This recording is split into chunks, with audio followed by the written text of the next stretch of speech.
Welcome. All right, so what we have here is some summary of what we're done of factoring a quadratic or solving a quadratic by factoring using various methods. And so what I want to do is just kind of go over something quick because if you've taken this course, you've probably taken some of the other courses on how to solve by certain methods. And this is just one where we kind of bring it all together and just kind of see what's the best route to take when solving by factoring.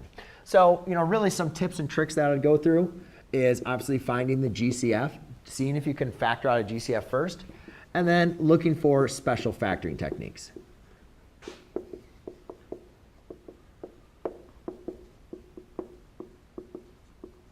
Okay.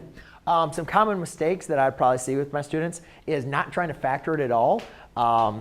Looking into trying to do the GCF, trying to do like an AC method way too early before even factoring out the GCF.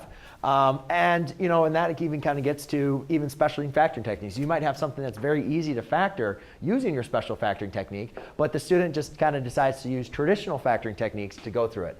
As far as the common mistakes, that's going to really be as individual to what certain property. The main thing that I would say as far as the tips or tricks or something to avoid is when you're looking at it, make sure you can just determine, can I factor out a GCF? And then look for special factoring techniques. And if you can't find any of those, then look into factoring. And if all else fails, then we can always go back to the quadratic formula. And that's not always a bad idea also to check your answer, make sure it works. Thanks.